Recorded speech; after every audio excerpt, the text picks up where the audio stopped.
കുരുക്ഷേത്രയുദ്ധത്തിന്റെ ഹൃദയഭാഗത്ത് ഭീഷ്മർ കൗരവരുടെ അപ്രതിരോധ്യ ശക്തിയായി നിലകൊണ്ടു, സമാനതകളില്ലാത്ത ഒരു യോദ്ധാവ്.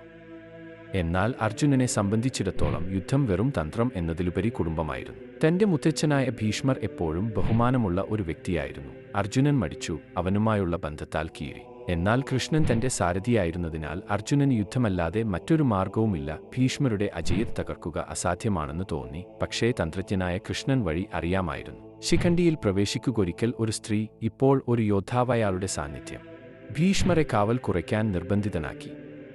ആ നിമിഷം പിടിച്ചെടുക്കുന്ന അർജുനൻ അമ്പുകളുടെ ഒരു വേലിയേറ്റം അഴിച്ചുവിട്ടു. ഓരോരുത്തരും ഭീഷ്മരുടെ ശരീരത്തിലേക്ക് കൂടുതൽ ആഴത്തിൽ ഓടിച്ചു. മുറിവേറ്റെങ്കിലും തോൽക്കാതെ ഭീഷ്മർ വീണു, മരിച്ചില്ല, കാത്തിരുന്നു. മരണനിമിഷം തിരഞ്ഞെടുക്കാനുള്ള അധികാരം അദ്ദേഹത്തിനുണ്ടായിരുന്നു. ബഹുമാനത്തോടെ യുദ്ധത്തിന്റെ അവസാനം വരെ അദ്ദേഹം കാത്തിരുന്നു. യുദ്ധത്തിന്റെ വഴിത്തിരിവായി അവന്റെ പതനം. കൗരവ സൈന്യം ദുർബലമായി. കൃഷ്ണന്റെ മാർഗനിർദ്ദേശത്തോടെ അർജുനൻ വേലിയേറ്റം മാറ്റി. മഹാനായ യോദ്ധാവ് ഭീഷ്മരുടെ പതനം അവന്റെ ശക്തിയുടെ തെളിവായിരുന്നു. എന്നാൽ വിധിയുടെയും ദൈവിക ജ്ഞാനത്തിന്റെയും സഹായത്തോടെ അർജുനന്റെ വിജയം മുദ്രകുത്തി. കുരുക്ഷേത്രയുദ്ധം കൊടുമ്പിരികൊണ്ടിരുന്നു. ഒരു വശത്ത് കൗരവരുടെ ഏറ്റവും വലിയ പോരാളിയായ ഭീഷ്മർ നിന്നു. മറുവശത്ത് സമർപ്പിത പുത്രനും യോദ്ധാവുമായ അർജുനൻ കീറുമുറിച്ചു. അവൻ ആഴമായി ബഹുമാനിക്കുന്ന ഒരു മനുഷ്യനായ സ്വന്തം മുത്തച്ഛനോട് എങ്ങനെ പോരാടും?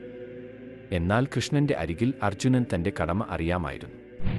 യുദ്ധം കുടുംബത്തിന്റെ മാത്രം കാര്യമായിരുന്നില്ല, അത് നീതിയുടെ കാര്യമായിരുന്നു. തടുക്കാൻ പറ്റാത്ത ശക്തിയുള്ള ഭീഷ്മർ ഒരു ശക്തിയായിരുന്നു. എന്നിട്ടും അർജുനനെ ആക്രമിക്കുമോ എന്ന ചിന്തയിൽ അവന്റെ ഹൃദയം ഭാരപ്പെട്ടു. എന്നാൽ തന്ത്രജ്ഞനായ കൃഷ്ണയ്ക്ക് ഒരു പദ്ധതിയുണ്ടായിരുന്നു. ഒരിക്കൽ ഒരു സ്ത്രീയായിരുന്ന ഒരു യോദ്ധാവ് ശിഖണ്ഡിയിൽ പ്രവേശിക്കുകാരോ ഭീഷ്മർക്ക് തന്റെ സദാചാര നിയമങ്ങൾ കാരണം ഉപദ്രവിക്കാൻ കഴിഞ്ഞില്ല. അർജുനൻ അവസരം മുതലെടുത്തു. ശിഖണ്ഡി നേതൃത്വം നൽകിയതോടെ അർജുനൻ ഭീഷ്മർക്ക് നേരെ അസ്ത്രങ്ങളുടെ കൊടുങ്കാറ്റ് അഴിച്ചുവിട്ടു. എന്നാൽ ഭീഷ്മർ പരാജയപ്പെട്ടില്ല. മുറിവേറ്റിട്ടും അവൻ വീഴില്ല. ഭീഷ്മർക്ക് തന്റെ മരണം തിരഞ്ഞെടുക്കാനുള്ള വരം ഉണ്ടായിരുന്നു. അവൻ കാത്തിരിക്കാൻ തീരുമാനിച്ചു.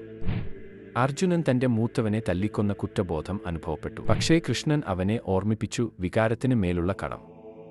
ഭീഷ്മർ യുദ്ധക്കളത്തിൽ കിടന്നു, അമ്പുകളാൽ പൊതിഞ്ഞു. ഇപ്പോഴും ജീവിച്ചിരിക്കുന്നു, ഇപ്പോഴും ജ്ഞാനം സംസാരിക്കുന്നു. അവൻ കൗരവരെ യുദ്ധത്തെക്കുറിച്ച് ഉപദേശിച്ചു. അവന്റെ വാക്കുകൾ ഏതൊരു അസ്ത്രത്തെക്കാളും ആഴത്തിൽ മുറിഞ്ഞു. അവരുടെ ഏറ്റവും വലിയ യോദ്ധാവ് നിസ്സഹായനായി കിടന്നപ്പോൾ കൗരവ മനോവീര്യം തകർന്നു. എന്നിരുന്നാലും ആത്മാവിൽ ശക്തനായിരുന്നു. അർജുനൻ ആദരവ് പ്രകടിപ്പിച്ചെങ്കിലും യുദ്ധം തുടർന്നു.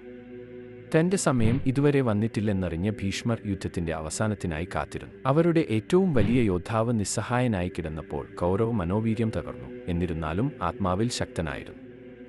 യുദ്ധം ശക്തമായി. പക്ഷേ ഭീഷ്മരുടെ നേതൃത്വത്തിന്റെ അഭാവം പാണ്ഡവർക്ക് അനുകൂലമായി വേലിയേറ്റം മാറ്റി. അർജുനൻ നേരിട്ടത് ശാരീരിക യുദ്ധം മാത്രമല്ല, വൈകാരികമായ ഒരു യുദ്ധം കൂടിയാണ്. അവസാന നിമിഷങ്ങൾ അടുക്കുമ്പോൾ ഭീഷ്മർ തന്റെ എല്ലാ ജ്ഞാനത്തോടും കൂടി അർജുനനെ അനുഗ്രഹിക്കുകയും കടം, ബഹുമാനം, നീതി എന്നിവയെക്കുറിച്ച് സംസാരിക്കുകയും ചെയ്തു. ഒടുവിൽ യുദ്ധം അവസാനിച്ചതിനു ശേഷം ഭീഷ്മർ അന്ത്യശ്വാസം വലിച്ചു. അദ്ദേഹത്തിന്റെ പതനം കൗരവരുടെ തകർച്ചയെ സൂചിപ്പിക്കുന്നു. അർജുനൻ വിജയിച്ചെങ്കിലും ഒരിക്കൽ തന്റെ ഗുരുനാഥനായിരുന്ന മനുഷ്യനോട് യുദ്ധം ചെയ്യേണ്ടതിന്റെ ആന്തരിക പോരാട്ടം ഒരിക്കലും മറന്നില്ല. യുദ്ധം അവസാനിച്ചു, പക്ഷേ പാഠങ്ങൾ അവശേഷിച്ചു: കടമ, ധൈര്യം, ബഹുമാനം.